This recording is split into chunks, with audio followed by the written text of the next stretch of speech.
Good evening, I'm Adventure Argonaut. This is Sovereign Syndicate. And I start so late today because of reasons. Because of a battle I barely survived. A real life battle.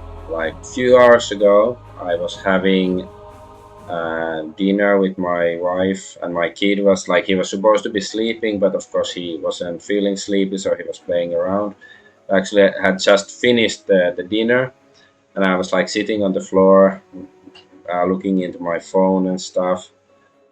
Of course, perusing Twitter because of the how exciting the Elon Musk, Donald Trump spat is and stuff. But anyway, so then I heard something fly from through the window, like the we have window open, and we live on, like, plus 10 floors, like, above the 10th floor, and we had window open, but the curtains were there, and I heard something fly in, and then my wife was like, was it a moth? And I was like, I don't know, I didn't see it, I just heard it. It's like, okay, it's a moth, okay, I had to get rid of it. And then I got up to, it flew like past us to the right. So I got up and went to see what kind of bug it was, and it was a cockroach, a big ass cockroach. And I'm from Finland, and we don't have cockroaches, at least not that big or anything. And I've seen plenty of cockroaches like that on the streets here in Hong Kong, but when it flies through the window at the Friday evening, you're just chilling after all the shit of the work week and stuff, and then there's you're getting invaded. It can be harsh on your sanity. But anyway, so then I went to action with the bug there. So we had a kind of bug spray. I went to get it and told my wife to take the kid to the bedroom, and so then I sprayed the bug, the cockroach, and then it flew towards the direction where my wife was heading with the kid. And but luckily they got out of the way. They didn't get attacked by the cockroach, and they got to the bedroom.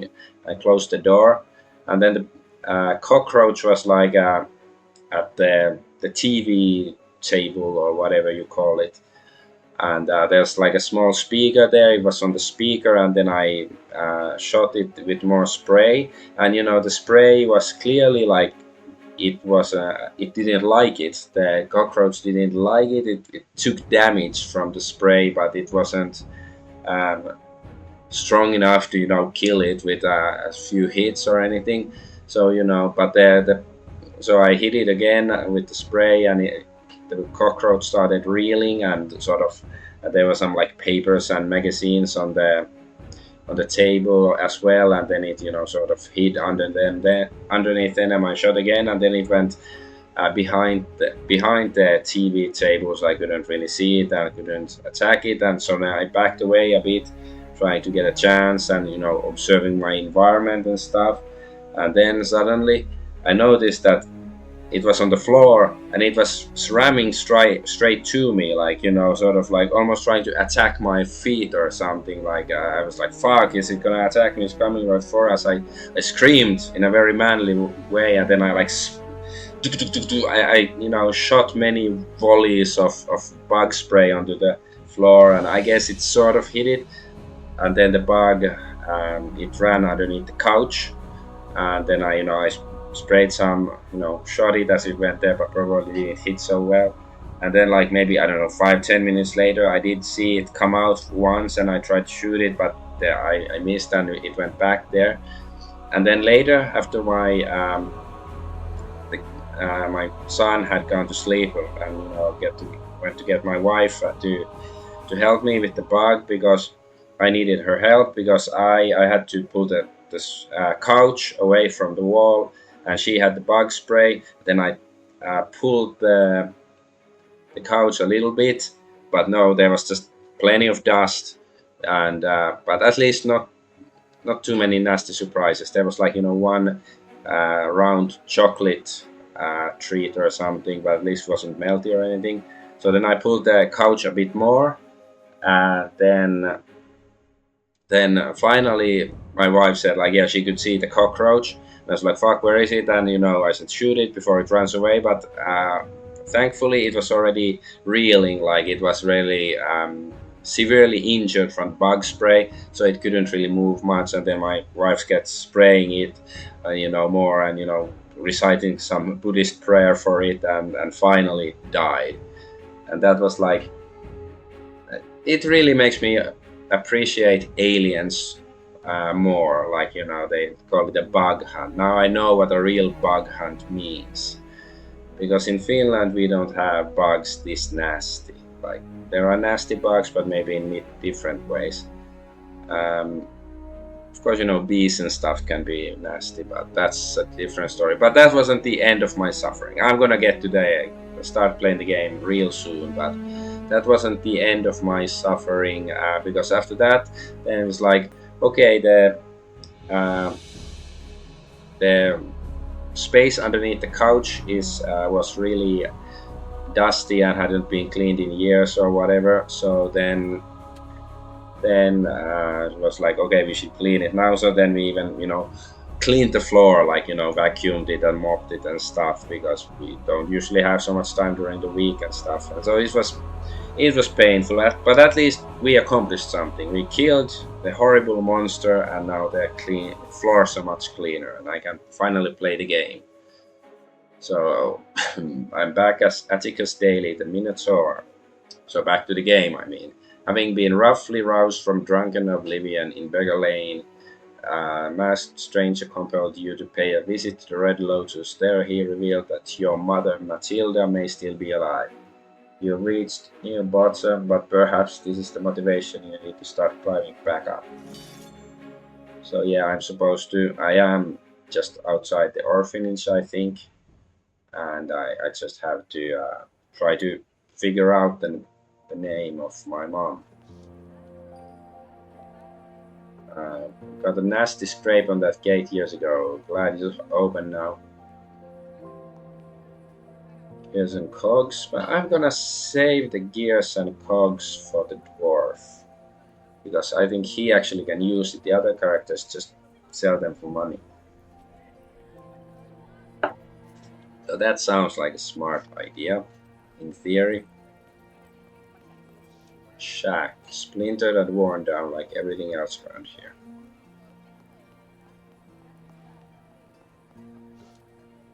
Bloody crow covers on the watch. An expression of amazement or frustration, and also copper. A sensor cop. This just looks so silly. Patience, I'll just have to use my wits to get inside, or scare him off. Let's look around first. Cellar door.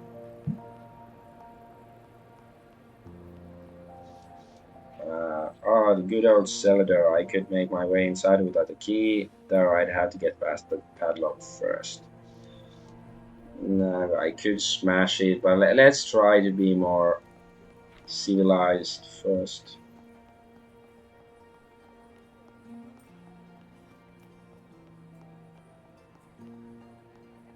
Statue. Same angel from my opium dream, more weathered than in my memory. Twin one. Two identical twins are speaking in low voices. They look up and squint suspiciously as I approach. Oi, keep your distance. What do you want, mister? Self-discipline. Relax, boys. I grew up here in Sacred Heart, just like you. You're an orphan too, eh? What do you do now? Rag, PK by the look of him. Anyway, looks harmless. I'm Virgil. This here is Sydney. He's the ugly twin.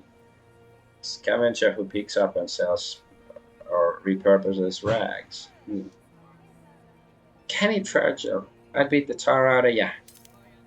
Sounds like their parents left these younglings' lives before they had time to teach them manners. Or the sisters had to drop the etiquette classes. Okay, let's tell the truth. Success. I don't have a regular job at the moment. I'm trying to track down my real mom, and there's some papers inside Sacred Heart that might help me. Aye, aye. Well, if you wanted to get in the office without being spotted, you could have used the cellar door. Keys in the shack in the yard. Oh, okay. Very well, thank you. Okay.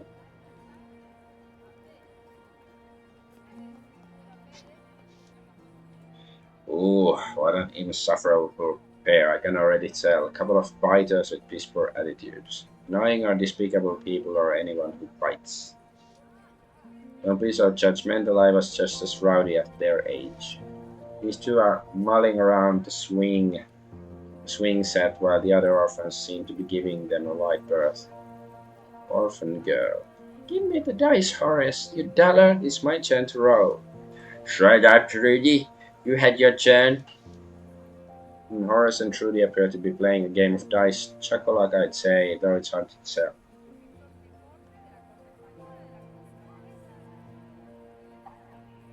Best stow your game before these bobbies get a gander. Peace on the bobbies. What'll they do? Throw us in the slammer for taking this trollop's matchsticks? Promiscuous woman, a prostitute. Yeah, wait a minute. Who are you anyway? My name is Atticus Daly, a former resident of this fine institution. Is that right? We never had a Sturk drop in here before. I bet the sisters were right scared of you back in the day. Sturk is a young bull or cow. Oh.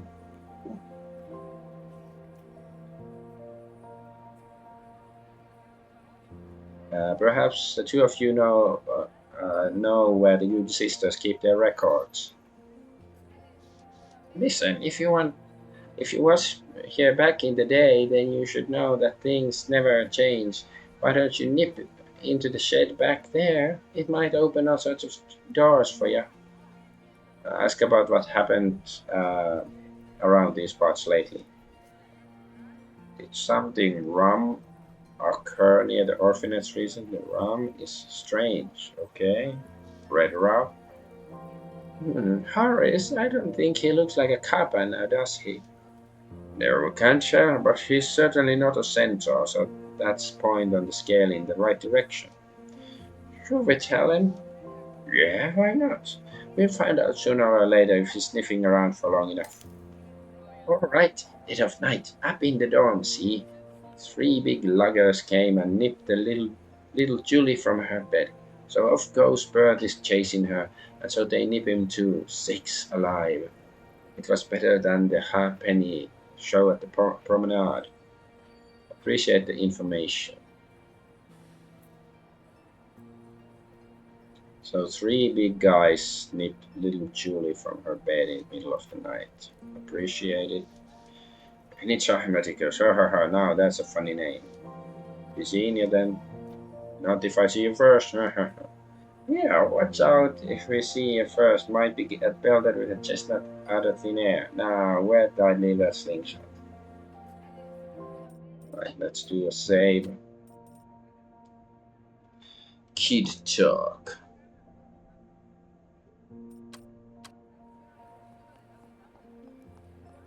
Aeroplanes. Based on the abundance of rust and errant hobnails, the orphans must know well enough to avoid this contraption. Gyrokite. Washed up on shore and half buried in silk, a flying machine sticks out of the water. Take a closer look. There's some sort of mechanical artifact embedded in the machinery, but I haven't the mind for all the engineering hoo-ha. Unnecessary fuss or bother.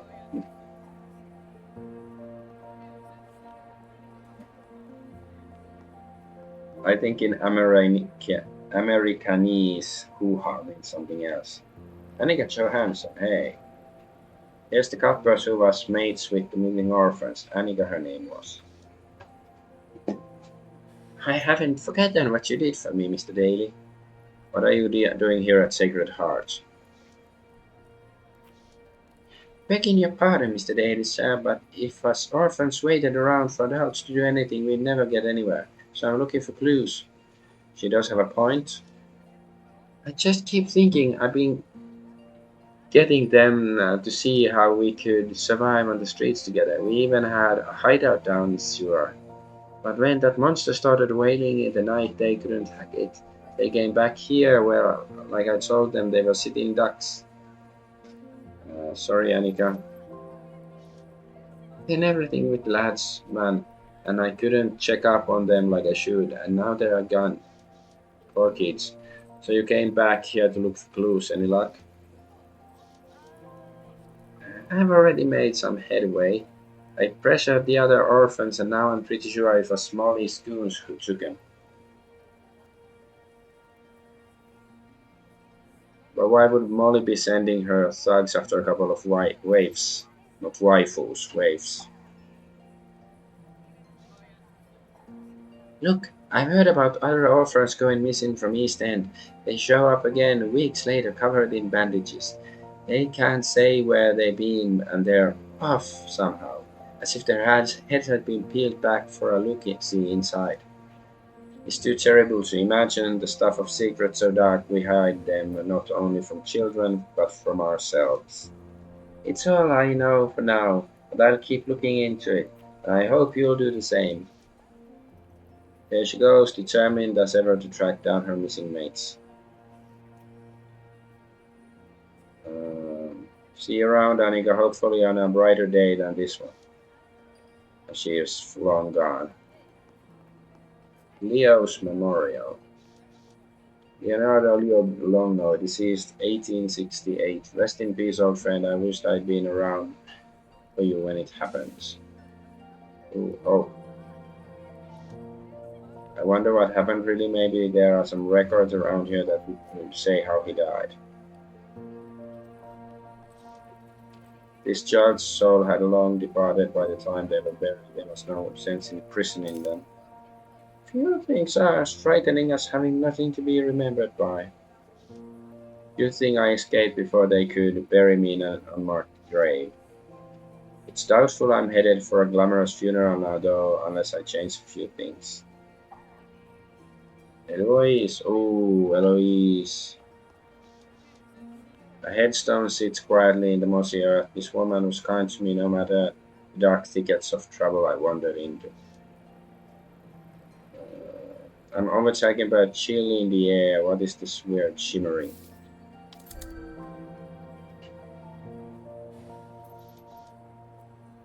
Sister Eloise Lemel, she helped me listen to a deeper heartbeat, one born out of ether, possessed with the gift of magic.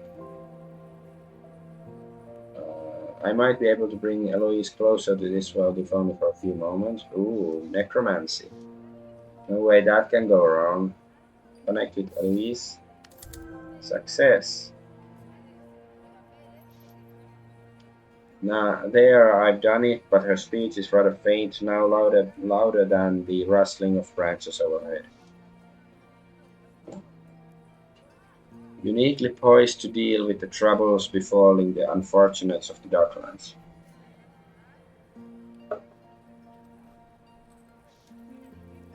For a flickering instant, I saw her face.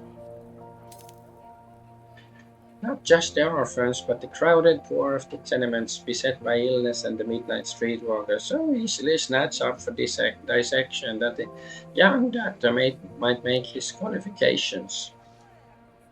The wagons, ooh, ghost of Eloise. The wagons rattled through the slums by night, and under the soiled sheets, stiff, suffering forms with no family to claim them. Easy prey cut to pieces in the name of healing generations yet unborn. Oh yes, that was her night, blasted crone. But the voice was cold and distant, the words garbled. I can't make sense of this anymore. Keep listening. It's nothing but my imagination. Now Eloise is gone, if indeed she was ever here. Okay, waste of time. Mausoleum. Any vampires here? Judging by the engraved record, this old blockhouse has a family of four. Must have been Lord of the Land and his family. They all died in the same year, not Right. Not uncommon occurrence in those times, thanks to plague. The land was no doubt donated afterwards to Sacred Heart. Or was this a silver cufflink with a Royal Navy insignia, the initials GF? Is the girlfriends, the Navy girlfriends, cufflink?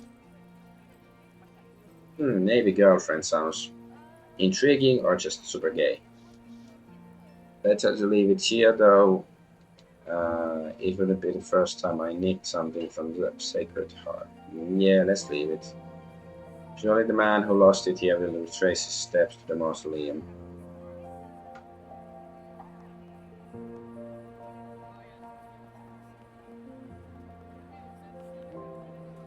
Okay. Anything else?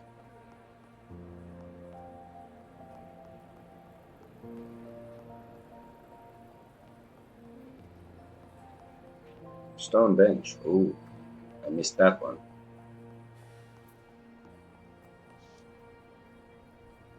Here's where I used to sit with Eloise. Brings back waves of nostalgia, but nothing else useful.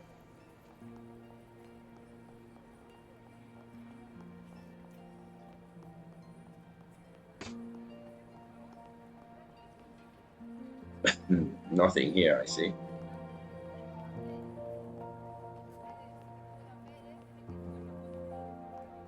Let's go into the shack first. The key should be here somewhere, along with a deal of spiders. Large amount. Search for the keys. Dark in here, don't like it. This will just take a moment. The keys weren't even hidden, right up on a hook behind the door. I should probably return these keys later on, maybe to someone in charge. Someone who might even hide them a little better. Any road, I'll be able to use the cellar door now. Let's go talk to the Falds first. The Bobby, the Caparuni. Locked door, fine.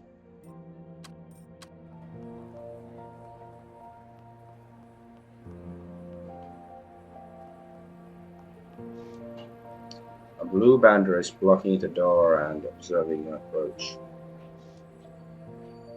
Active investigation here. No one enters or leaves by order of the Scotland Yard. Straightening my moth-eaten lapels, I nod politely. Morning, sir. If I could trouble you for a moment. All right, that's close enough. Exactly what are you here playing at? Down at the heels, vagabond has no business here. No skedaddle before I bash in that great square nugget of yours. Struggling financially down at the heels, yes. He's fingering his truncheon in an attempt to be menacing. Steady on. Hey, that's Sekuhara, sexual harassment. Billy Club.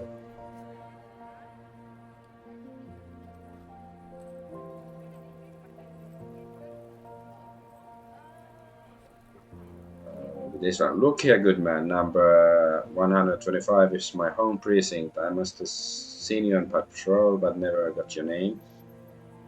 So, have you pretended to be a cop? That sounds like a bad idea. Kipling, goddammit. Officer Kipling to you.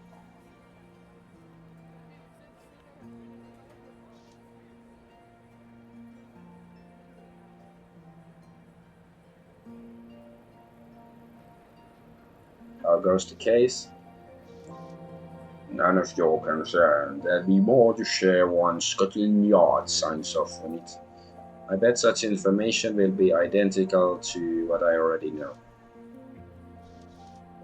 I suggest you leave now, or else you'll wait several weeks to walk away a free man. Okay, let's try this one. Officer Kipling, I fully understand the protocols of criminal investigation, but I only need a few minutes. When I'm gone, you won't even remember I was here. Fuck.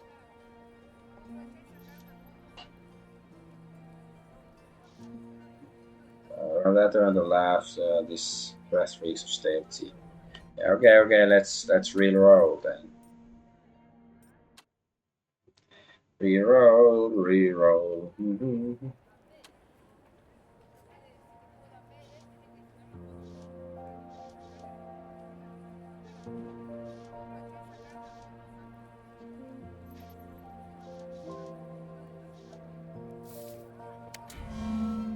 Come on, man.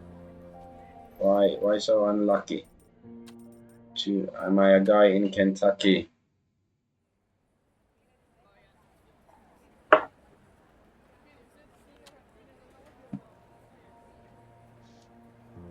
Let's try again.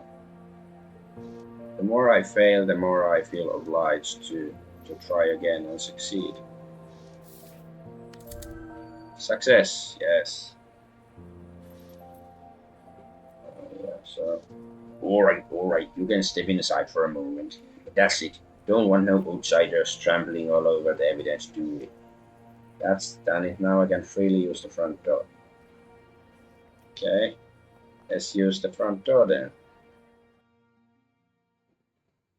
Arrested for a moment, you stand in entrance hall of the Sacred Heart with a torrent of memories and impressions vying for focus. Even with the high ceilings, there's somehow an atmosphere of claustrophobia, and a cold shiver runs down your spine as you survey the parquet floors. The wooden wainscoting sits in silent testimony to the horrors that have transpired over the years. Despite the polished surfaces, there's a heavy musk in the air that could never be scrubbed away. You can almost see the shadows etched by the past and recall the role that you once played among them.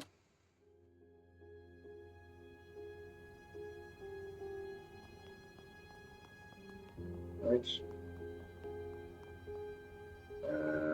Let's just make a new save.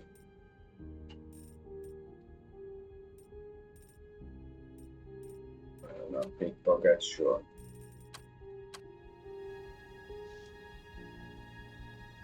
The sister behind the counter is so focused on chewing her lip and reading or a piece of parchment that she doesn't even notice my appearance. Makes my skin jumpy just to watch her with the twitch. She finally looks up. Ah, yes, is there something I can. Why are you here? The sister smiling rigidly, a weird heat in her eyes. Her lips quiver as if were she to stop smiling, some dark energy would encroach even further upon the Sacred Heart. My name is Atticus Daly. Did you know Sister Eloise? Indeed, I did. God rest her soul. You may pay your respects in your churchyard. I'm Sister Susanna. Oh, Susanna, don't you but of me. Was that all you wanted? If there's nothing urgent, I should get back to my study duties. I didn't know it was a full-time job keeping that desk from floating away. Um, Maybe Spryness, convince her of your history here. My good woman, I am a veteran or alumnus of the Sacred Heart, and there's something of my mother's, Matilda Daly, that I'm trying to trace. She left a note for me when I was deposited on your doorstep, and I need to see it. I see. Well, I I can't allow just anyone to poke through our files. I'm not gonna return the cellar keys just yet. Ask about the kidnappings. Forgive my curiosity, but can you provide any details about kidnappings that have yet to be relayed to the police? I wish I could, but the fact that the kidnappings took place at night means there's little to no information I've yet to share with anyone. The reason I'm asking is that a little bird told me that they've witnessed things suggesting that Bertie and Julie are in deeper trouble than we thought. If what you heard is true, then it's clear that we sisters are hardly equipped to deal with those responsible for all this, with people who can easily overpower us. Retrospect, the offer to make up for your past transgressions. How much do I have to pay? There's another bit of business as well. You see, when I left the orphanage, I stole some money from the office. That is quite a shameful thing to do. It doesn't mean that it cannot be forgiven. Hand her the bank draft. I should have never done it, but now I wish to make amends. Please accept this gift to Sacred Heart. Is it like the 40 shilling draft? Oh, but this is a bank draft. It's worth 40 shillings. How generous of you, Raphael. I commend you, Atticus. With a sardonic groan. Bloody hell, it's like she doesn't think I have any sort of moral compass. This may not seem like a lot of money, but I've promised every farthing will go towards the children's care and placing them in paying jobs. Coin wrote a quarter of a penny. There's a half second of hope in her eyes, immediately overpowered by trepidation. This key for the cabinet in the office. Perhaps your mother's know this in there. I can't be sure. I cannot leave my desk or I would take you there myself. Something else. Okay, I'm not gonna return the cellar keys yet. I haven't gone to the cellar yet.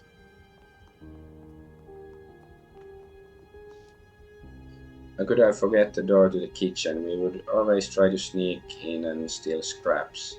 And the cook was rather quick to the drawer with the spatula. It gives me the shivers even now. Okay. Spatula City. Enter office. I was just like, is this like a casino? It looks like a roulette table or something. No, looks fancy. Table is big enough for a grand banquet, but they've struggled to feed 2 score orphans all these years. Oh, what's this? Picture of a windmill. Oh my god, it's the Dutch. Always a shame to see giants so unassailed. Heh heh. I really need to get a hold of myself. First, it's voices speaking in my head. Next, it's tilting at Big Ben. Charging with lance. In the novel Don Quixote, the eponymous character tilted at windmills, believing them to be giants.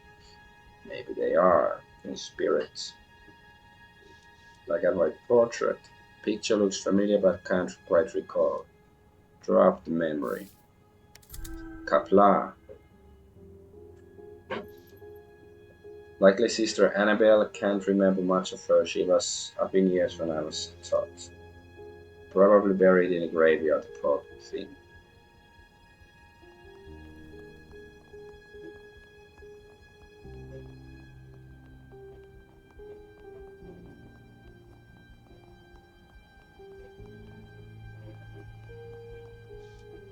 What's that letterbound diary doing here, out in the open? It said as if someone wanted to have the innermost thoughts laid bare for others to read.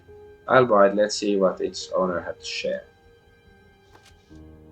Oh my god. Some pages are missing. I'm left with entries spent several days apart from one another. Okay, day 6.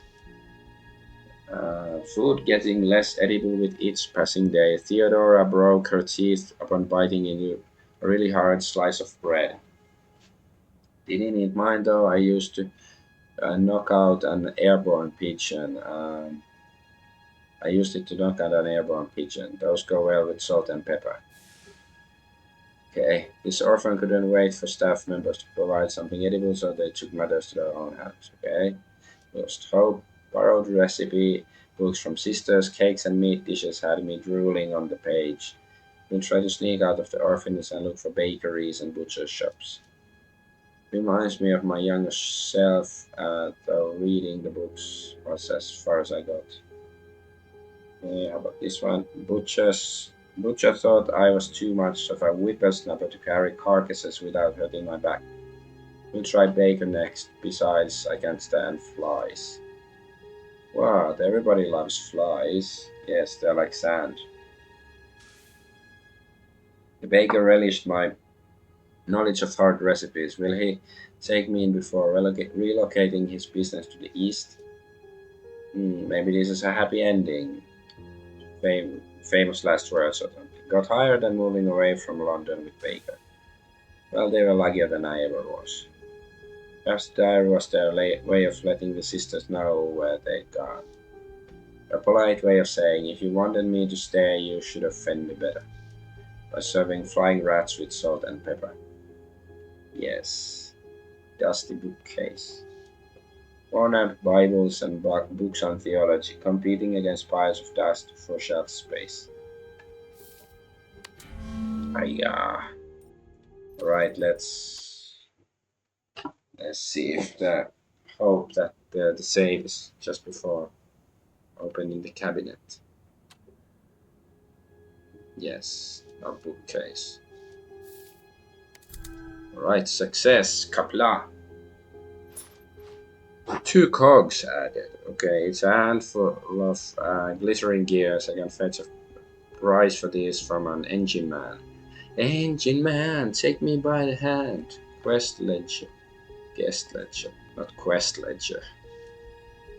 For the few visitors that make the trip to the Sacred Heart.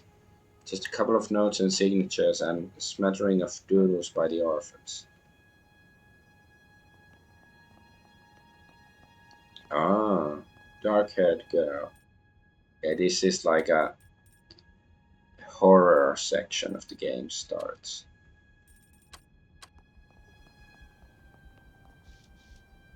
See? It's creepy. Jesus, look at the size of ya. What do you do for a living? Juggle anvils? Yes, and it beats sitting around an orphan staring at the wall. Now I'm gonna succeed. God damn it.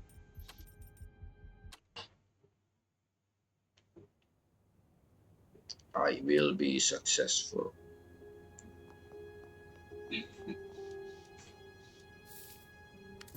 Okay, success.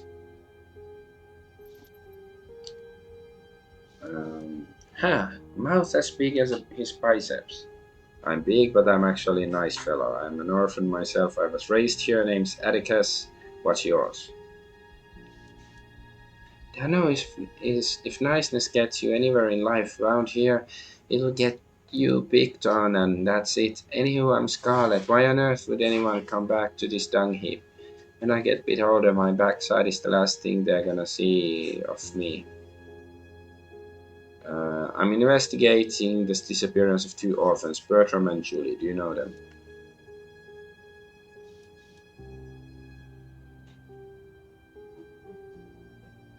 You know Bertram and Julie? Yeah, I saw it happen. It was 3 toughs, big fellas like you. They snatched little Julie and tossed her in a grain sack, as easy as picking a cat off the ground. When Bertram tried to defend her, he only got himself snatched right along her. Did anyone try to stop him? We were all too afraid. I meant the sisters, but I guess the kids are used to relying on themselves. Did you get a look at the kidnappers' faces? Or feces, even? But, anyways. They all wore kerchiefs across their faces, couldn't see anything save for the eyes. Poor thing doesn't know anything else, better leave her alone. Fair enough, take care now, Scarlet. See you around, Mr. Atticus. Erike. We used to always fight for the warmest bed, closest to the fireplace.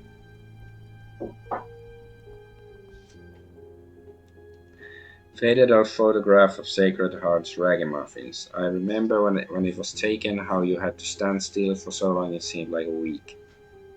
Someone with a ragged or unkempt appearance, especially a child. They took one of these photos every year, provided there was money for it. Judging by the lack of any more recent images, they must have stopped hiring photographer at all. Everyone looks so tiny, well, except for me there beside me is Leo, the only friend I ever had at the orphanage aside from Eloise. Leo was a dwarf and got picked on just as much as me, but he never backed down from a fight, so he got the worst of it. Barely 14 when he went missing, the guilt I felt for leaving without telling him doubled after I heard.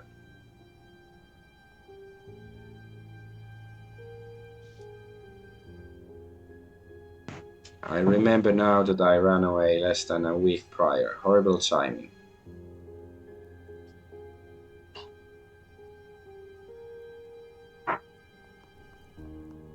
Scarlet.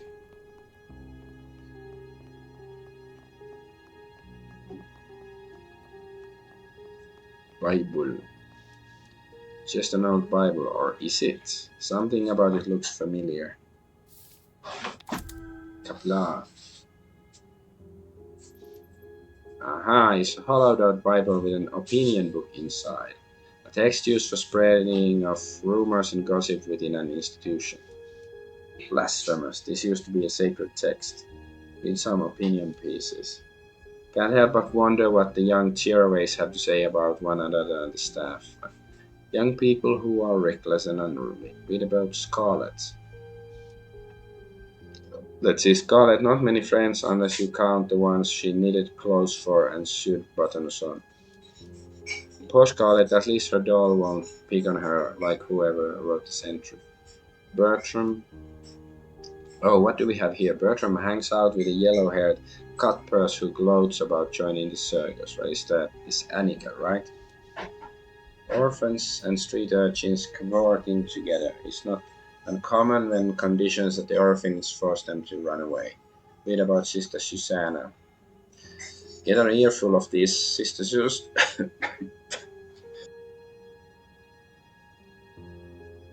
Coughing gun. All sorts of rum. What's rum? Strange. One moment she flashes a wistful smile at the orphans, the next she bursts into tears and walks away. Do we remind her of someone she loved, someone she lost? Orphans come and go though through adoption, the workhouses, and death.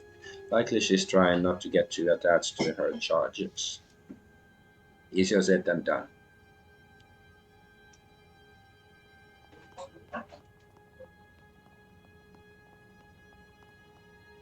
Oh, there's a classroom. Student. A little girl with curly red hair is staring intently at the book in her hands. Little Liz writes, either she's small for her age or that engineering text is far too advanced for her. She looks up at me, her face a picture of frustration. How does the combustion chamber keep from getting wet?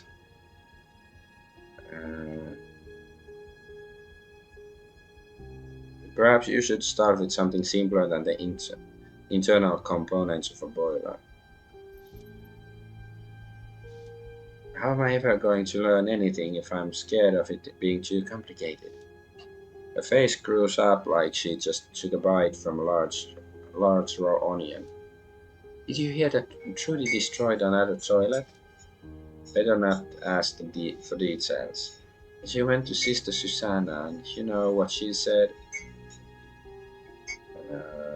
I'd like to know what she said. She said Mimi did it, as if I would do such a monstrous thing. Mimi snaps the book closed to accentuate her point.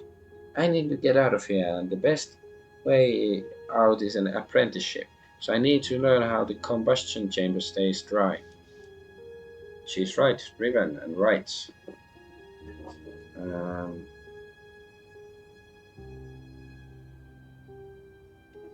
I wish I could help you when I was growing up here. I wanted to get out as soon as I could. Really? What did you grow up to become? Don't say a chin bigger. I suppose I'm still figuring that out. Well, I don't have time to think about it. After what happened to Julie and Bertram, I need to leave soon. And it can't be for the workhouse. I heard about what happened to Julie and Bertram. What else can you tell me? Well, I didn't see them vanish, of course, but the sisters told us they had to suddenly leave to go and work in a cannery. They said they would come to visit. She knows as well as I did when the nuns are disingenuous. So I snuck out. I went to the cannery by the wharf and looked around. Julia and Bertram weren't there. I even asked some workers and nobody knew a thing. Are you sure it was the right place? Of course it was. They were my only friends here, and now they disappeared. Bye bye. But I wish you all the best of luck. I hope you become an engineer and escape this life. She doesn't reply. Instead, she opens the book back up, staring at the diagram with rapt attention. I guess good attitude. Fond memories Sister Eloise had. Leo writes, I will not ask Cyclopes rude questions 50 times. He deserved it. He asked if they had one of everything. Meter stick. It's not a 10-foot pole. A vicious instrument of punishment in Vestal hands, I guess. Is nuns, yeah.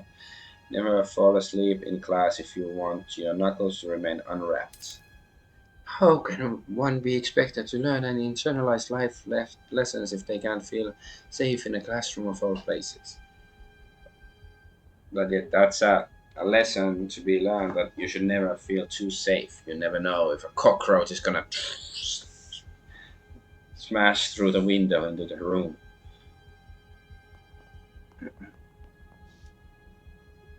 I always looked at that map and dreamed about how far I'd get away from here as soon as I left. So naturally, instead of Cairo, I ended up on the other side of London. Rigged desk. My old desk, I can vaguely recall leaving myself a message. Yes, I remember. Here it is, carved on the underside. Atticus, yeah, probably still ugly. Remarkably prescient. Come on now, Atticus, true beauty lies beneath the flesh. Okay, that sounds like some Hellraiser stuff there. I have such sights to show you, long live the new flesh. I know that. I really should rewatch Hellraiser. It's been a few decades.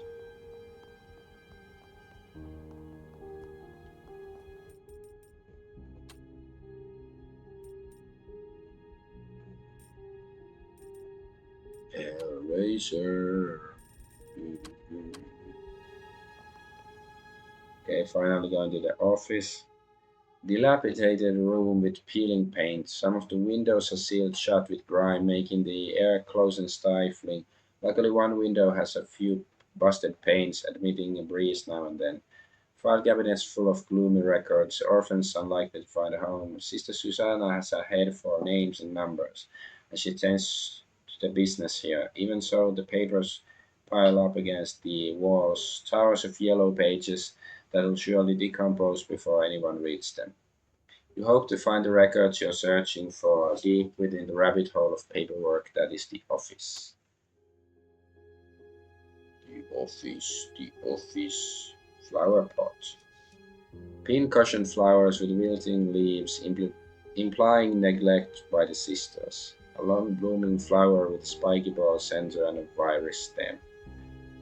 Um, Someone will water them soon. Yeah, we get hope. I think this is sort of lame. That ooh, do you say the thing that gives you hope or doesn't give you? Or unless there's like some, you have to master that. Too hopeful is bad or too hopeless is bad. So I have to be like 80 hope or something. Candy stash sounds like a stripper name or something. Now then, what kind of goods do we have here? Well, I'll be lollipops. Treat yourself to a lollipop. Yeah. Theseus' corpse. I feel incredible. Wonderful what Sugar Rush can do.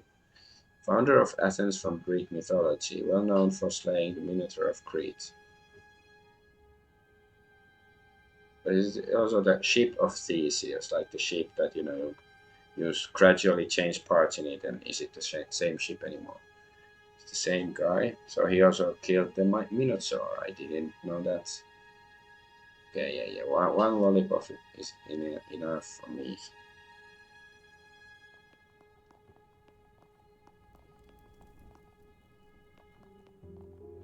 Book pile.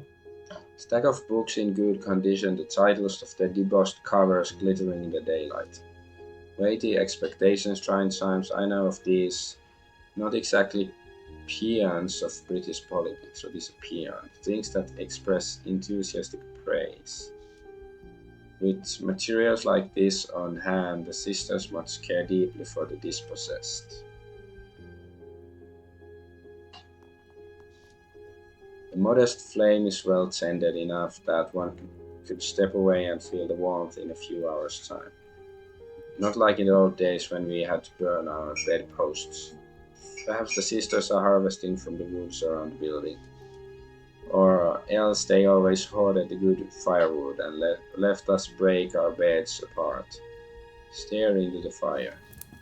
It's not much, but it's enough to keep the office warm. A spark crackles off the edge of the half-devoured log, vanishing into the air. Wasted potential. Yeah, whatever. Happier times, yes, yes. Fancy cabinet. What's this? Writing desk. Lots of heavy paperwork work was done at this desk, mostly petitioning the parish for more funding, and also an adoption form every now and then. Sisters may be hardier than they look, but the lock in the drawer is flimsy. Let's try to pick the lock. Ah, we can't have that, right?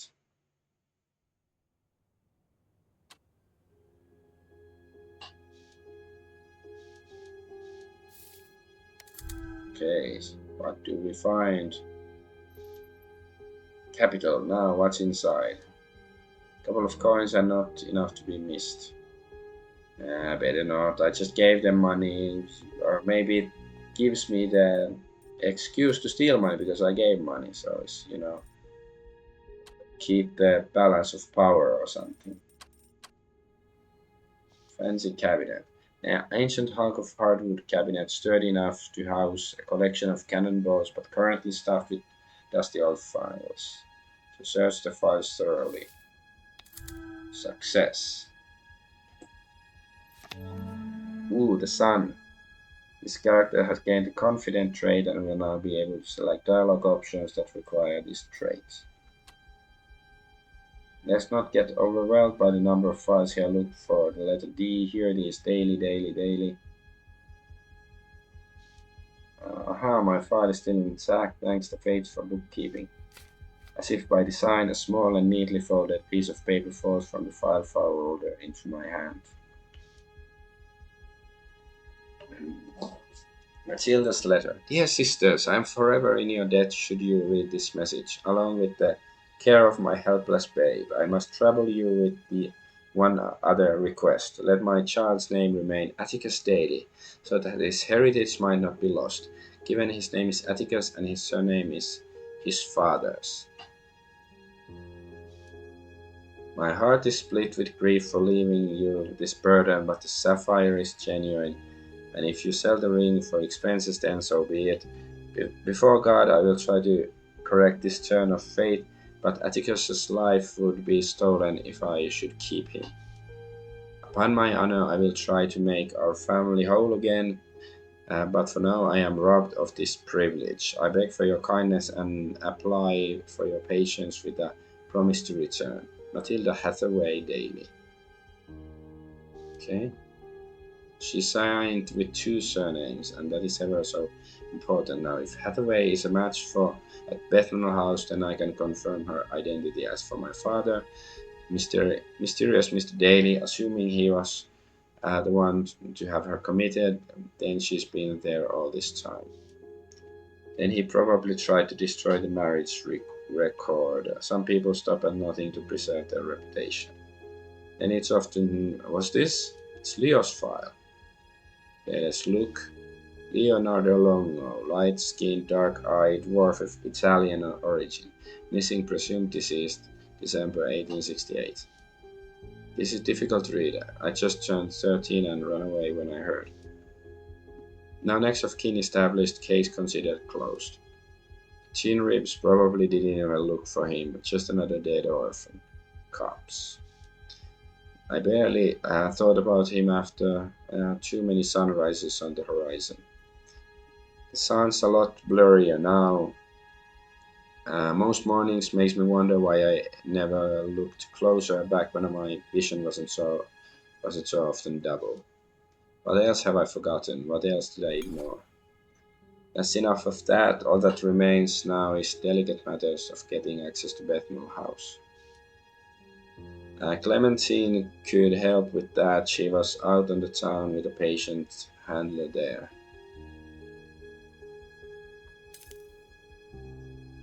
And one of Clem's chin twists would hit just the spot. To the Palladium. Warm gin cocktail with a lemon zest. Sounds like a long drink. Mm. Alright. Let's go check out the basement still. Maybe there's something lootable. Loot and lootable. Sounds like a good name for a movie or something.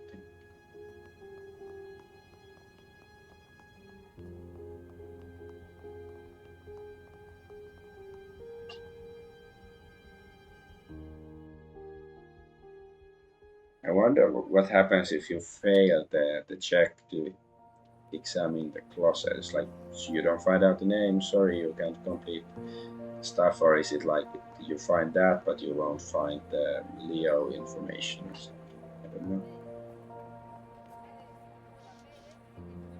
I don't know. Go, good old cellar. I can sleep inside this one. Let's go.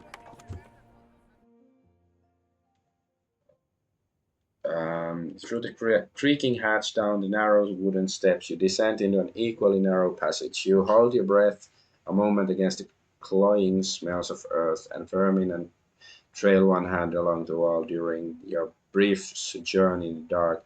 But soon enough, you found the second set of stairs and welcome a sliver of light from the cracked door above. Even with the high ceilings, there's somehow an atmosphere of claustrophobia. The cold shiver runs down your spine as you survey the parquet floors. Wait, I think I read this. I don't know. Blah, blah, blah. The parquet floors is just too. Wait, what? Okay, sorry. It's not like an actual. Okay, okay. Then we can give her the keys. I guess it's just if you fail to convince the cop.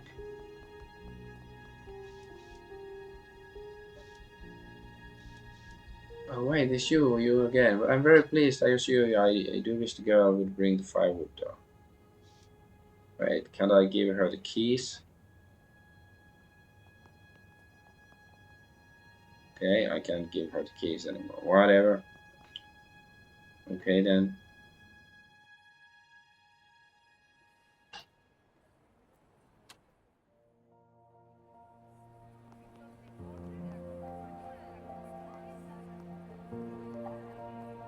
Can we put the keys here? Nope.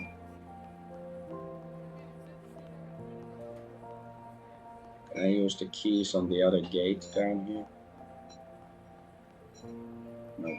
Okay, let's just go to the Palladium then. However, let's first check. Do we have other like mini quests or something? Courtesan killer, we don't really have any clues.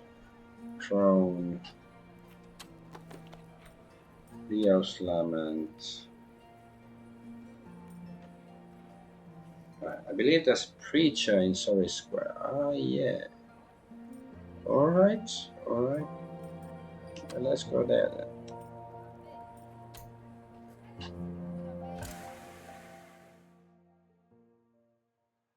Let's go talk to the preacher man. The only boy who could ever teach me was the son of a preacher man. The only boy who could ever preach me was the son of a preacher man. Yes, he was. Oh, where is he? Wait, have we talked to her with this character?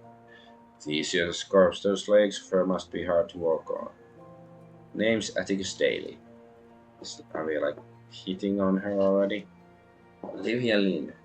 I did deal of work for Molly years ago. How do you like to trade yourself? Large amounts. Once I got the leg augments fitted, I committed to a particular type of work, right? So if you're in my line, Molly is the best around. You know, I, I can't figure out what you're doing here. Keeping watch.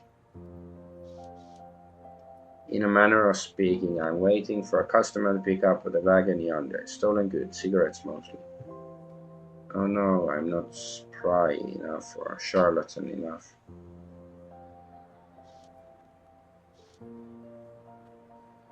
Yeah, you do that. I don't need any lollygaggers on the scene. Loafers, anyone standing around? No lollygagging. Where's the preacher man?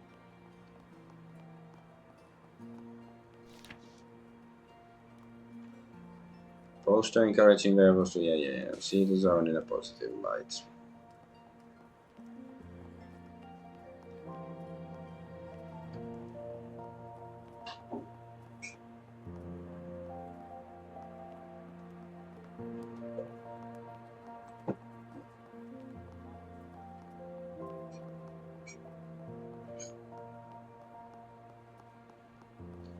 Cabriolet. Watchful sensor. Who's this guy? I don't think he's been here before.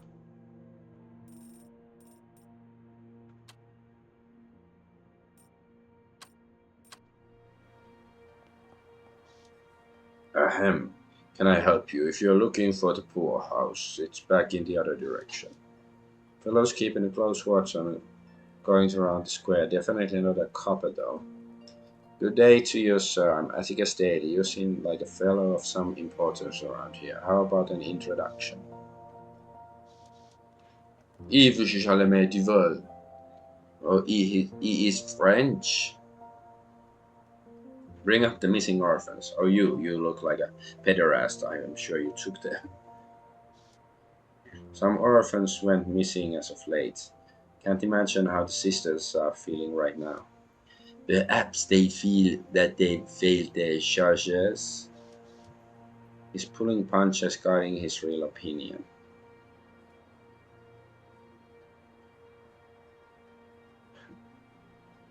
Then good day to you, Master Cherry Hat Duvet. Mm.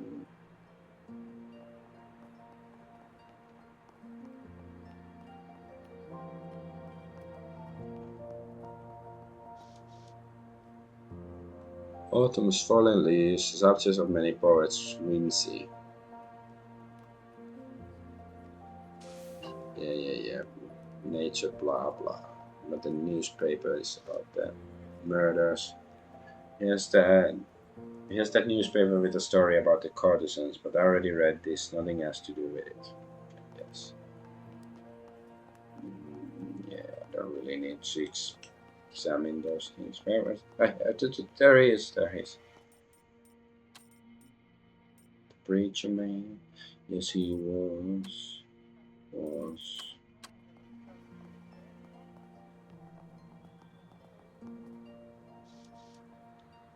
And Isaac spake unto Abraham his father, oh, good day to you, sir. I trust these horns you're sporting don't mean hostility to the Lord's word. Ha ha ha.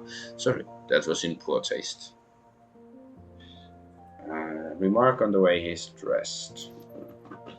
I've occasionally seen a vagrant stand and preach on the street when suzzled on gin, but you're dressed like a real man of cloth.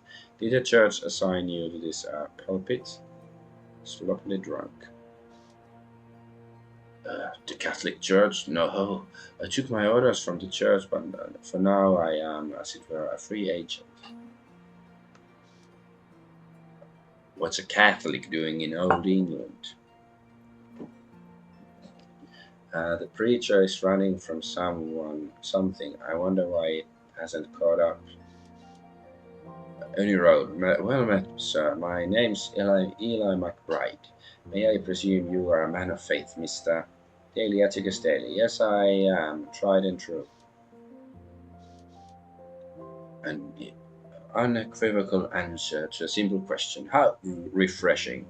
Unlike Jordan Peterson.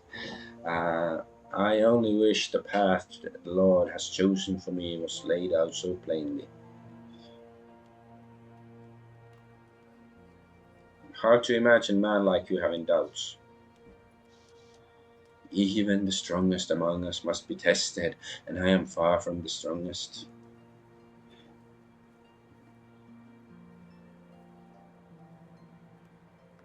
But anyone can see you're a real man of God. You must be doing his work to face this crowd. Thank you. That is a well-timed reminder of what truly matters. As long as I stick to the work and stay true to Scripture, I cannot stray far. Uh,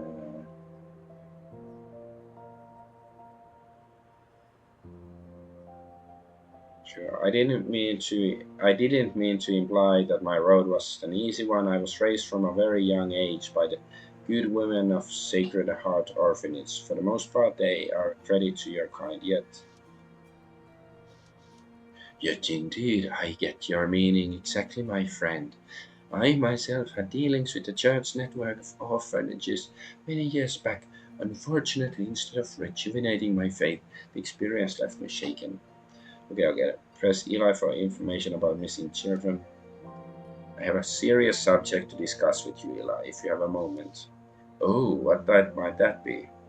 Ask about Leo and the recently missing orphans. Given your experience with the church, I was hoping you might have more information on matters I've been looking into. A friend of mine at Sacred Heart Orphanage went missing some decades ago, and two young orphans have recently disappeared from the church's care as well. Have you heard anything? Yes, I believe I know rather more than I'd like to about that subject. May God forgive me. You see, I worked at Sacred Heart many years ago under the head priest Franco, a brutal and unforgiving chap.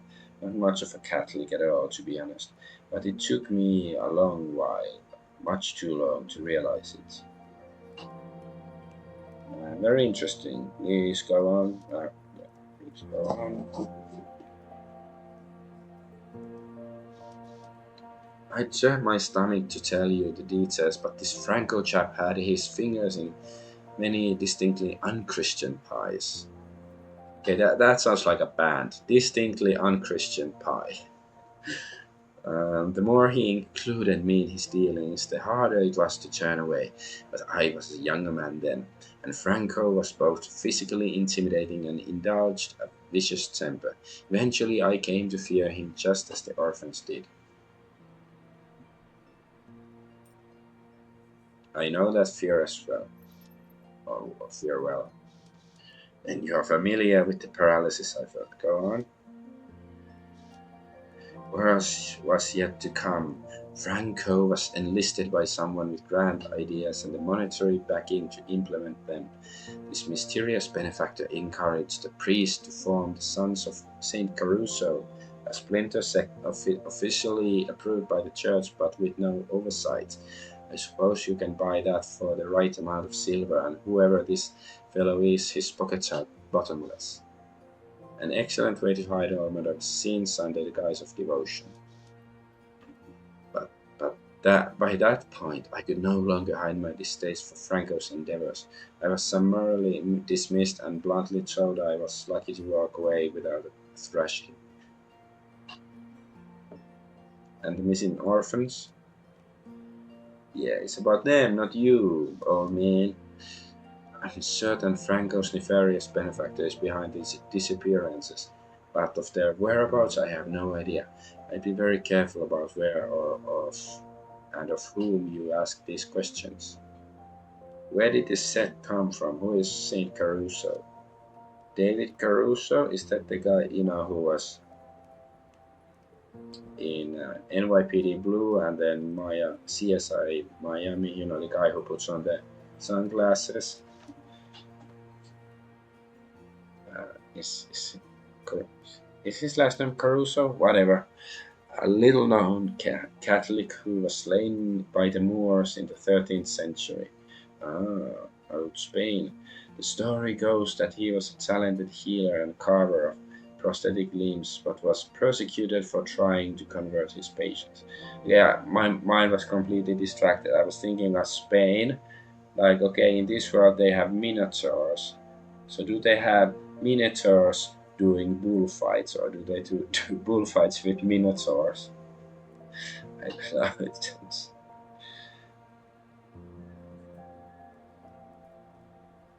I don't know if I should vocalize my thoughts, but it's like, okay, how about a female minotaur just fights with a bull and then she loses, and then yeah. Could you be more specific about Franco's endeavors, as you term them? Mm, I can prove very little, but what I suspect could feel a ledger prostitution. Sorry, prostitution, bribery of public officials, smuggling, anything wicked he seemed to have a hand in. I think I've heard all about Against Stomach. You're a good man, father. It's only a pity I wasn't a better one. I need some time to reflect on all of this further, but I very much enjoyed our talk. God be with you, Atticus Daily. Yeah, I like this discussion.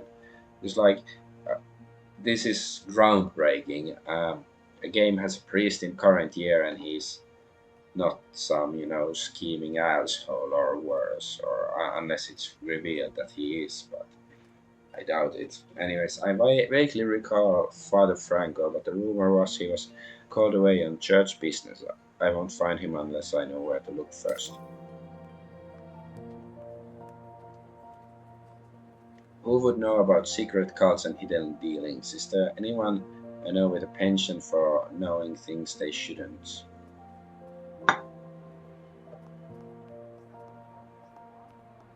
Um,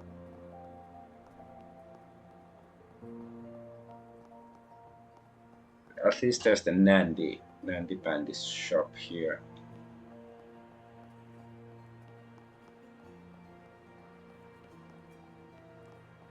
She might know. She sounds like she might know crap stuff. So let's have a look since we were in the vicinity. Okay, let's see. Do we get any? Oh, okay, we got a new task.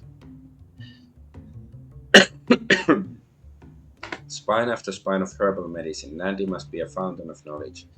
But now that I think about it, I bet I have one she hasn't read back in the garret. I should mention it to her. Portable magic. Yeah, blah, blah, blah.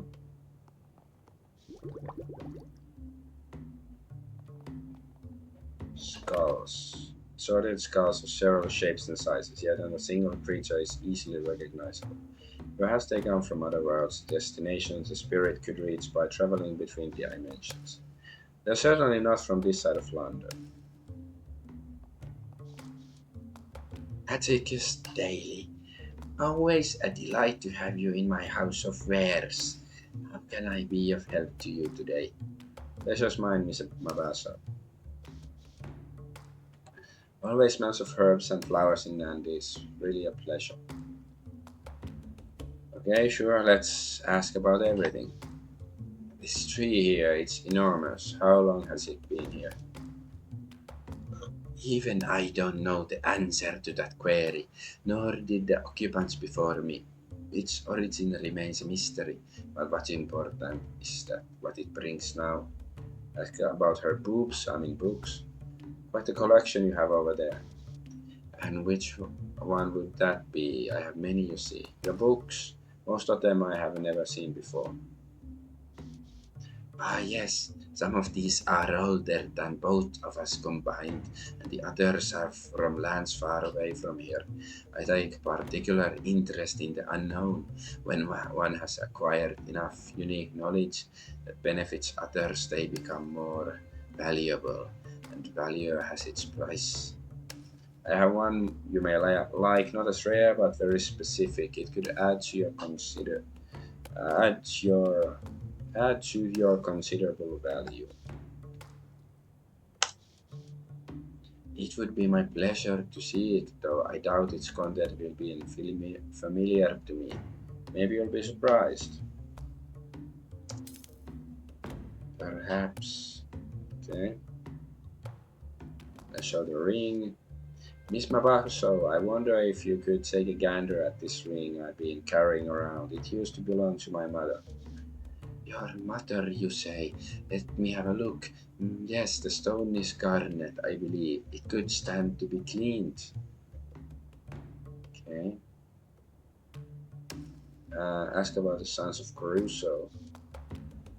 I don't want to say this the wrong way, but Miss Mabasubot, you seem like you know about some of the things that scuttle in the dark. She lets her friendly smile drop and reaches into the pouch at her side, retrieving a carved wooden pipe and a small vat of tobacco. Her attention seems to be entirely on the pipe as she replies. Rats, Mr. Daly. Anyone in London could tell you of rats. I'm looking for something a little bigger. Have you ever heard of the Sons of Caruso? She lights the pipe and looks up at you. There are some questions better not asked, Atticus. Why do you want to know? Tell her about Leo. I had a close friend as a boy back when I was an orphan at Sacred Heart. He disappeared one day after I left, and I never looked into it. A street preacher implied that Father Franco and the Sons of Caruso might be responsible for orphans going missing, so I'm looking into it. My advice to you is to let the past lie. Kill it if you must. You will only find heartache and danger down this path. I'll try to convince. Yes. Ooh, wit has risen to 15. I've already had my share of heartache and danger. I'm hoping that closing this old chapter can get me some closure. I can see strength in you, Atticus, but this is a dark path. Are you certain you wish to know? That's why I'm asking. The Ass King, the King of Ass. I cannot tell you very much, but I can direct you the next stop on your journey. Whenever someone dies in the smoke, ambulance drivers race to be first to claim them. Smoke is London. Aha.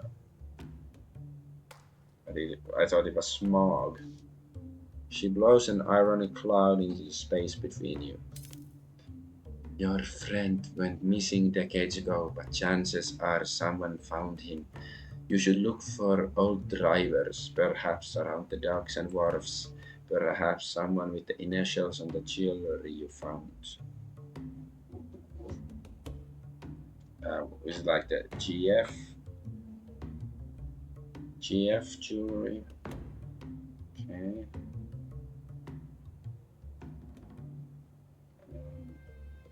Get advice about the old crown. I have a rather strange question, but I feel you might be the right person to ask. Of course, ask. However strange it may be, I promise I have heard stranger. Periodically, or more often than I would like, I hear an old woman's voice in my head, scolding me or making suggestions. Ah, this is more common than you think. Is the voice friendly? Yes, it's friendly enough, but how do I make it stop? It is likely the voice of a helpful spirit. I advise you to make peace with it, and above all, listen. Very likely it has something important to convey. Okay. I see you have a gin bottle on display here. That I do. A most troublesome acquisition, as the label implies. Ask her about the bottle's name. Troublesome Jim. Why such a name? Well, any sort of liquor has the potential to cause trouble, does it not? Not necessarily, I say. Let us buy it. Let's see if it lives up to its name.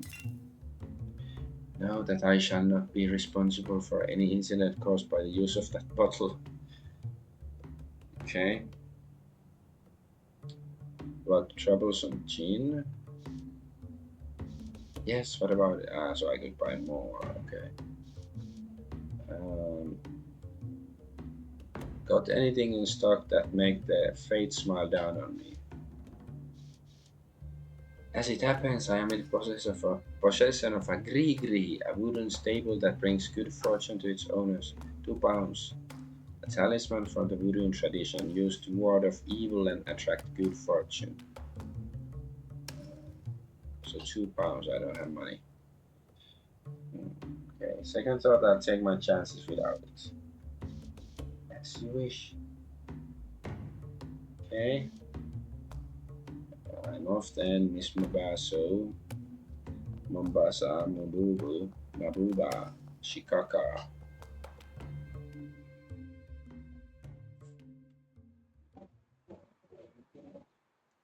Hopefully we make some more money and can buy the greenery, even though I have no idea what to do with it. So, ambulance driver might have found this. I should look for such a person at the wharf. Wharf. Bridge to Captain Wharf. No, it's not Captain. Missing orphans. And Annika told me only at the dark accounts were involved with her friend's disappearance. Time to get some answers. So where is she exactly? Should head back to Garrett and get that book for Nandi.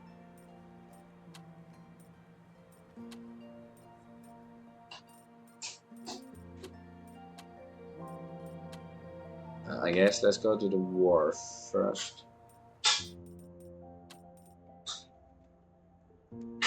Wharf. Lieutenant Wharf.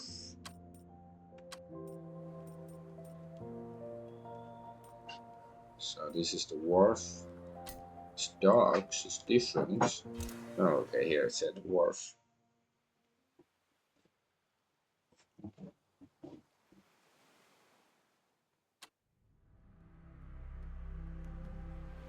Could it be this guy, the Navy officer?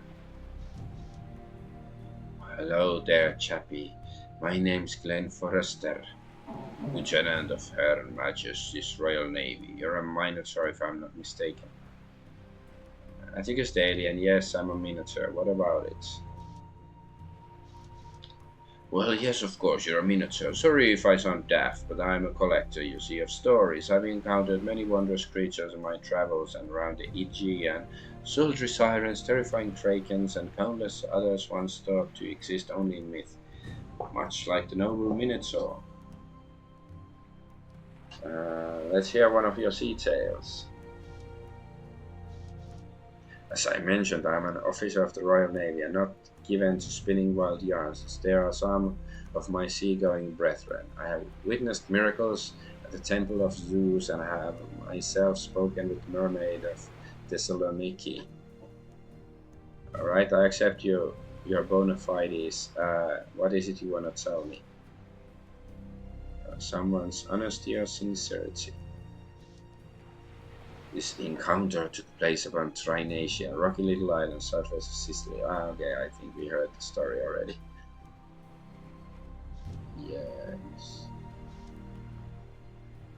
Yeah, the Cyclops stuff. Yeah.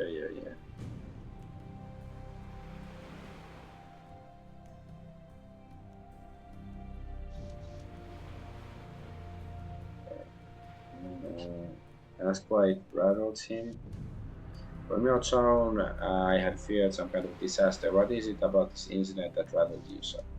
What troubles me about the ambush of Trinacia is that from the day on I've been consumed by anti-Cyclops prejudice. Logically, I know it is wrong to judge an entire race based on Haringlia. Relate to Glenn Forrester. I well understand what it means to be on the receiving end of such prejudice.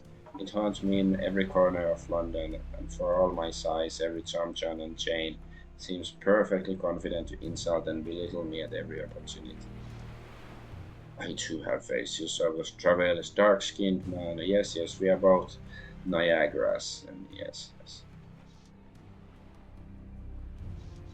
Yeah. But I learned as much. Well, do you know the Cyclops preacher, Eli? He and I have become fast friends. His company has been sobering reminder of the great odds stacked against certain people of this world, and how vigilant one must be not only with others but with oneself. Find common ground. Well spoken, sir. I myself have many times noted the correspondence between prejudice against darker skinned folks and against people like myself of, let's say, unconventional ancestry. I'm glad to have met you, Atticus Daly. Our conversation has left my mind expanded and my spirits lifted. He reaches for something in his waistcoat. Here, take this token of my gratitude, a little something I found on my seafaring adventures. Good day to you, and good luck to your adventures. So we got some gin, John Martin silver, Long John silver. Can we ask something else? Ask Glenn about his life before seafaring. So tell me, Lieutenant, what was life like before becoming a sailor? Not much to tell. I did a little bit of this, little bit of that. Little ambulance driving, perhaps? I should be careful asking. He's likely to be evasive, and I can only ask once. Oh, okay. Very easy skill check. Convince him to be more specific. Oh, yeah, it's GF. Yeah, Glenn Forrester. Come on, Glenn. I've listened to your seats and I was anything but a capable listener. An adventurer like yourself must have worked some exciting jobs as a young man. Why is everyone asking about me this all of a sudden? He rubs his temples in apparent consternation. Fine, fine. I used to work as an ambulance driver once upon a time. More recently, I suppose. Recently? Look, I take no pride in it, really. Did it a while when I was a young man and got out of that rotten business when I joined Her Majesty's Navy. Rotten? Aren't ambulance drivers an altruistic lot? Ever since my discharge, it's been a bit tough making ends meet. Pension only goes so far, so yes, I've gone back to it. At least I'm not still doing Arsenal's dirty work. Blood drains from the lieutenant's face. Forget that last part, would you? Demand he elaborate on Arsenal engines.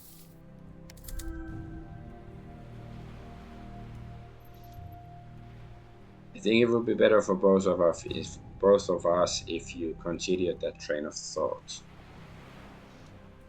I growl a little too just for the right emphasis. Fine. You can't repeat this to a soul. Be honest. Well, wait, if I agree doesn't mean I'm not honest. Okay, let's just agree.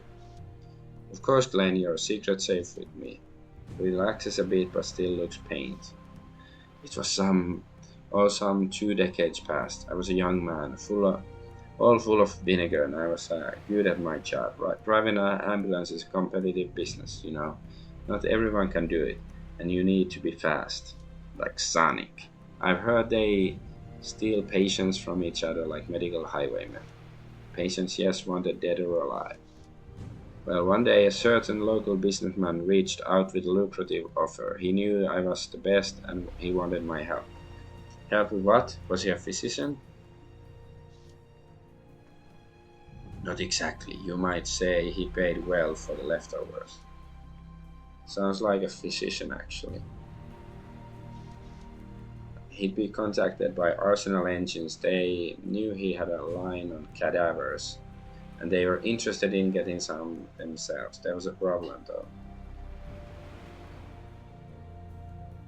There weren't enough to go around. Exactly. Interesting.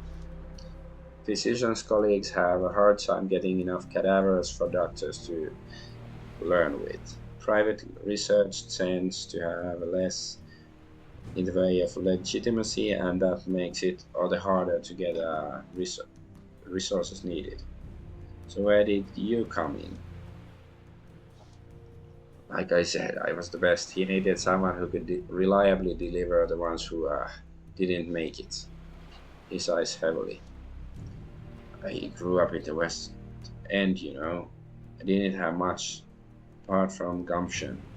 The money was good, and nobody minds a dead drifter going missing once in a while. So I helped the man out. Whenever I had extras nobody would miss, I made a delivery. Surely there's no way for this sordid story to take a turn for the worse. It still wasn't enough, though. Arsenal they needed industrial numbers, so we took to retrieving some that were still well and buried. You robbed graves? I'd hardly call it robbing. Paupers, drifters, men like me, they weren't buried with riches, and nobody was coming back to check the grave as All Souls, a holiday following Halloween when the dead are remembered. Easy to wave it away when it's nobody you know. For a while it seemed like we were filling the quota, but people just weren't dying fast enough. Despite what you might have heard about ambulance drivers, we are not out there killing for a payday. Uh huh.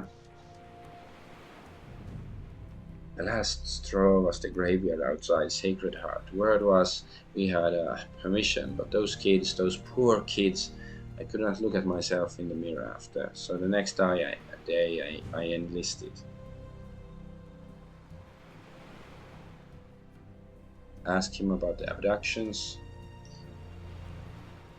I'm looking into a disappearance from Sacred Heart, not just out of the ground, but alive residents. Are you involved in that?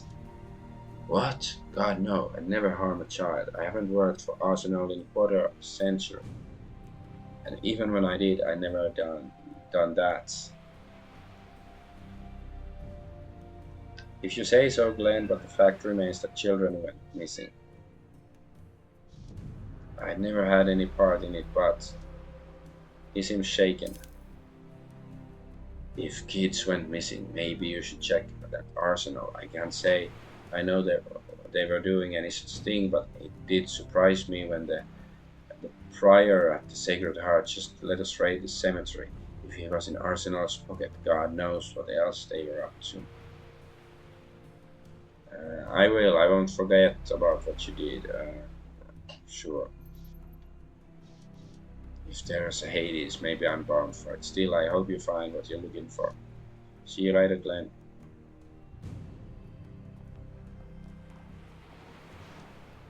Oi, governor. Handsome gent like you must have a chippy tucked away somewhere.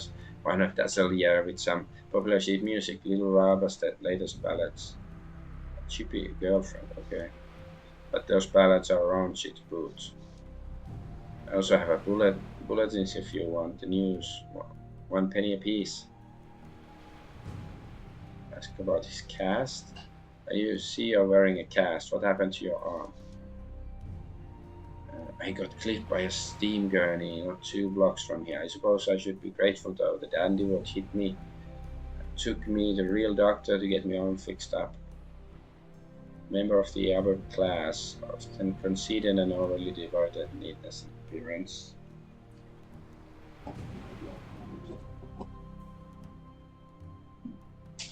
Um, you should be careful. It's a dangerous city.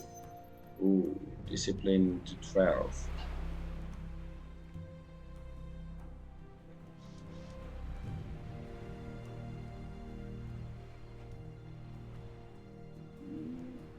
Yeah, old man. So I've heard. What about the decorations on your cast? Oh, I'm glad you noticed. Lady name of Jessica Lincoln painted it up for me. She's over in the Plaza Soris. Yeah, we met her with the dwarf, I think. Ask about the missing orphans. 2 orphans have disappeared from Sacred Heart. Do you know anything about it? Oh, yes, I ate their livers yesterday. Sad to say, yeah. I do. I know Bertie and Julie personally. I heard they'd run away from Sacred Heart. In fact, I talked to them a few weeks back. They were pretty cagey about the orphanage, though. Couldn't say what the gripe was. Easy to get cagey when you're in a cage. If I was betting man, I'd say they had their organs harvested. With all this technology getting better and better, you can get just about anything swapped out. Like to see the lab where they do that kind of work.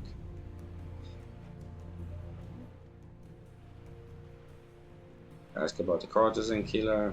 You've no doubt heard about the lady escorts who've recently been murdered. Any idea who might be behind it? Oh, sure. It's got to be a werewolf, sir. Bloodthirsty beasts they are. When the moon is bright, but then again, the moon wasn't full on the days they were missing. You should talk to the Harpy Watch. Runs the place. She's always after them girls like a hot dog on a rabbit. You're rather short for a cyclops or a stormtrooper. You're awful stinky for Minnesota. Oh wait, that's to be expected. Your lot stinks like a barn in August heat. If I were a bit, if he were a bit older, I'd give him a right thrashing, a beating. There's no call to get shirty, shirty, bad-tempered or annoyed. Oh, shut up, why don't ya? Okay. I can smell the dairy air, enjoying yourself up there, towering over anyone. Look, kid, I meant nothing by it. Perhaps we could conduct business as usual.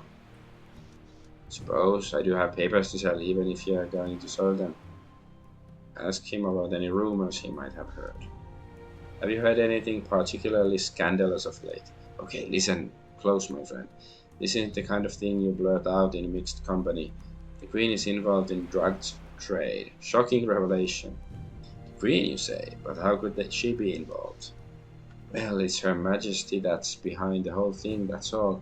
She personally directs the opium traffic coming into the London docks. Her Majesty is the real mastermind of the dog hounds, and she herself counts the take from all of London's drug dens every Sunday morning while a double takes place at church.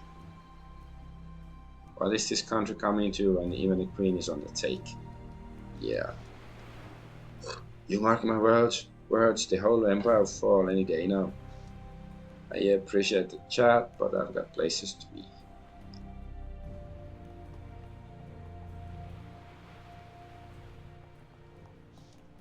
Surely this device was designed for lifting crates. Looks like in a state of long disuse.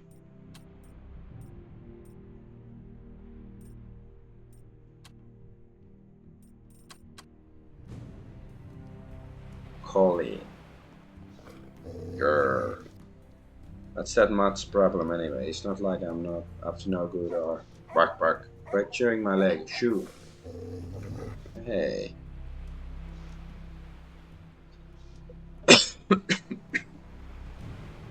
Okay. I don't wanna lose the thingy. And gonna go boil some water. I'll be right.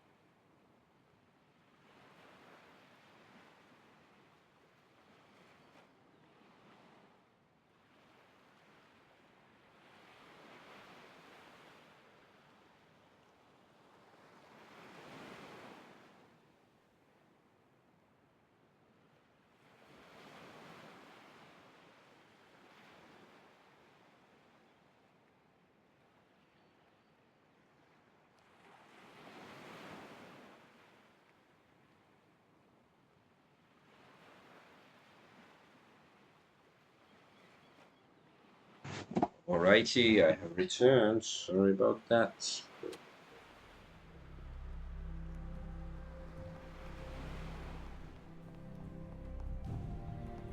Ransacked nest. No place for a bird to make home. It's been ransacked. Rumor has it many an automaton pigeon goes rogue nowadays, attacking anything it senses as a threat. Even the birds must fight for space in this mad city. Let's go see if the green coat guy is here, the Canadian. Slag. What an eyesore, another dreaded pile of coal tailings from the warehouse. If Arsenal would only clean up after themselves, then the Thames wouldn't run so thickly with industrial excess.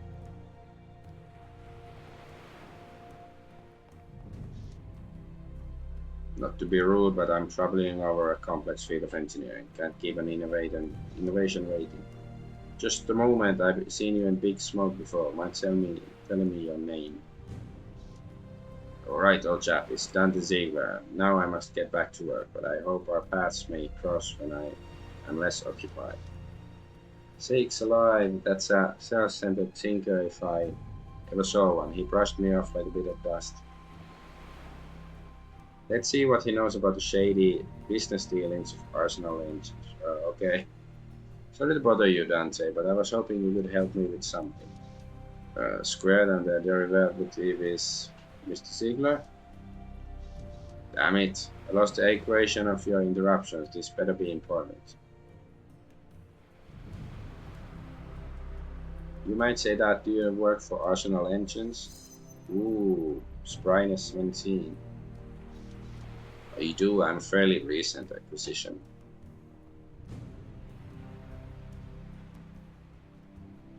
Quickly and bluntly explain about Leo. Let's not waste any time. I'm looking into some shady dealings with your employer was engaged in 23 years ago. I'd like to get inside the warehouse, take a look around. Do you think you could help me with that? Dante frowns, but he doesn't seem surprised. No, I can't help you with that. People who happen to wander by aren't generally given access to Arsenal's warehouses. I'm not going to risk my neck making an exception in your case. Ask him if he knows about Arsenal's history with child abduction. It's not Arsenal, it's Epstein. Fine, fine. Just for the record, though, do you happen to know anything about Arsenal's engines kidnapping live subjects to use in, I don't know, experiments? Can't say as I do, but as I said, I'm a new hire. They're not going to go telling me all their deepest, darkest secrets after a few weeks. Hell, why do you think I'm out here on the wharf? They won't even let me wander around inside unsupervised. Damn, if only it had been that easy. The engineer's brow furrows and he processes his lips for a moment before continuing. But I actually do know someone who must have seen every square inch of this warehouse, and he's been around here for decades, from my understanding. Who would that be? His name is Pavel Gerard, a rat catcher and strange fellow, running a business out of glass accessories. He's been at it for, roughly forever now. He was in our warehouse a few days ago, making the rounds, and I gather he's made a monthly visit for the last 30-odd years. 30 years of rats, what a life. Thanks for the help, Dante. I'll be off then. Can I sell my gears? Say, would you be interested in buying any bits and bobs I come across? Yes, you mean cold? Sure, I'd be happy to pay for those. Let me know when you're ready to trade. Sell my stuff. 6 shillings.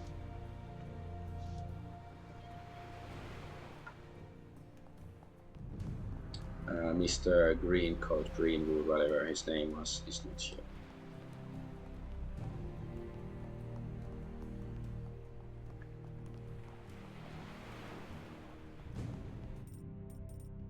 Let's talk to this woman. Maybe she can take us to Molly, because one of the side quests we should talk to Molly. He's a rugged-looking darkhound if I ever seen one. Good day, you're one of Molly's. Yes, I'm Atticus. Atticus, you say? Helena Bailey. But you're no doghound, leastwise none I've seen. No, I used to be a trade though. What's the patter these days?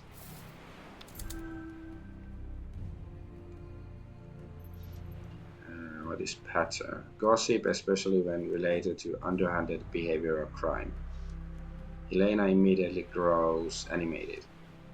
Oh, we've got an hell of a racket going on. Molly started this free charity, Queen of Spades. We distribute these leaflets asking for alms for unemployed flu fakers. Then the marks just send us their money. It's almost too easy. It's chimney sweeps. All at once she stops, realizing she says too much. Anyway, I got work to do here.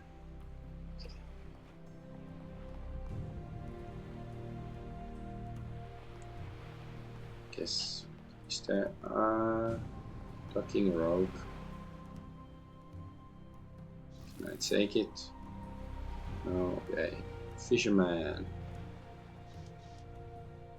Hello, sir. Agaro Timothy, fisherman. Pleased to make your acquaintance. My name's Atticus Daly, a man about town. No, maybe this one. Timothy, I'm fisherman, sir. I'm Atticus Daly.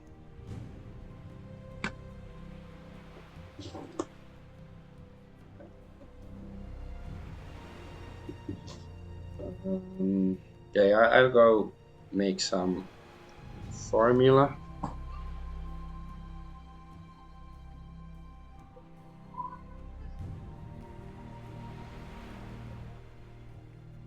To make some formula for my son.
Right.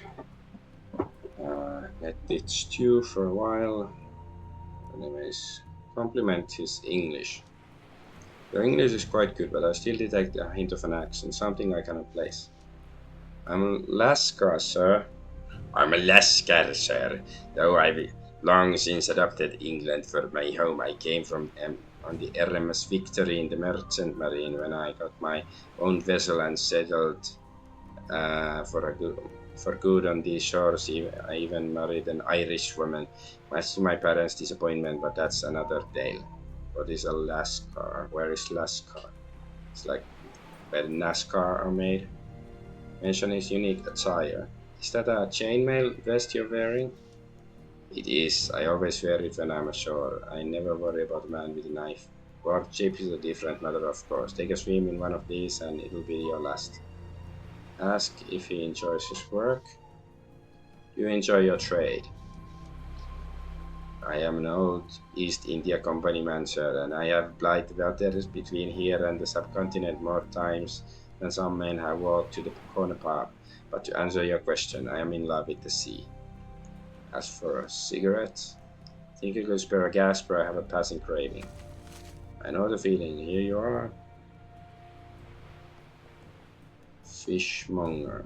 Ay, Dios mío, those are impressive horns. I have heard that minotaurs are have quite the appetite, but something tells me you are not here to purchase a fish. Indeed, the stink may have put me off of food for good. Perdoname, I am Felipe Serrano. Pardon me. Enchanted to meet you. What is your name, senor? Uh, I am Atticus Daly, fond of smelling fish, sometimes a buyer. To go back to business with the formula. Right.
Alright, now just have to cool down the substance.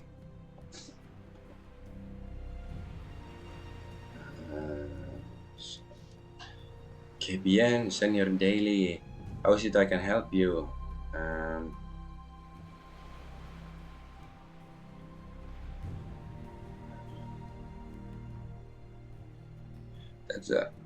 that's a remarkable accent, Mr. Serrano. You must be from the continent. You're a Spaniard, yes?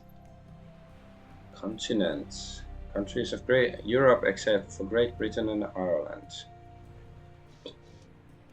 Exactamente. Spanish for exactly. I come from the fairest and sunniest of Europe's provinces, but the sun hates the English senor. That is why the people here are so drab and lifeless. In my country, they are just like wildflowers. They are like nabo turnip. You have quite strong opinions on this country. They are not opinions, senor, they are facts. I'm a lover of women. Even as a boy, I kept a handful of flowers in my pocket against the chance of meeting a beautiful girl. That's rather sweet, I have to say. But here in London, I'm left with the company of the temporary kind. You're referring to a house of ill repute. Gentlemen and paupers alike have been down that road. Si, senor, there is no shame in it. Anche. Although I've been troubled lately. The girls they come and go, but there is one who really shines. But I never mind. But never mind. Only a fool would let his heart fill with a fantasy. What is it? I promise whatever you tell me will go no further. I mean, uh, I wanna succeed in that. Especially like an 80% chance. God damn it.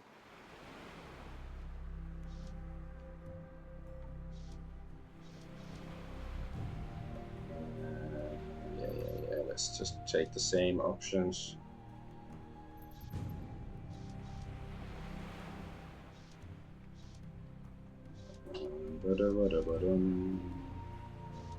House of ill repute. Wit. Okay, now we succeed. Okay, so we'll go no further. Ay, Dios mío! This is exactly the kind of trouble a visitor to your fine country does not need. Very well, I will tell you. Let's hear it. I know there is a killer stalking the streets. I fear for the girls. Though there is one senorita I fear for most of all. Interesting, perhaps even lead on a courtesan killer. My heart is full of bursting. Mi querido, mi vida, my dear one, my life. When we kissed last night, I walked on air. Perhaps not. Tell me, senor, do you think love can come from such a thing? Last night she would not take my coin. She pressed it back to my palm and kissed me. She told me how she cared. His eyes are glassy, his gaze motionless. The man is off in his own world. It's the sign I have been waiting for. Tonight I will go to her and the two of us will leave this city hand in hand. Um, I don't know, caution, Felipe. Listen to me, Felipe. I've been down that path myself and it does not end well. Venga ya. Come on, no way. What nonsense is this? I do not know what battles you have fought in love's great war, but you could never compare your story to my own. Mi cariño, Ariana and I. Okay, yeah, it is Ariana. I found that out somehow, sort of. Ariana Latrell? See, you know of her. Your tasting company may be sharper than I gave you credit for. So, like, yes, I've come in her ass many times. I'll be right back. Have to check on the formula.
Alright, now my piggy should have some milk formula to drink.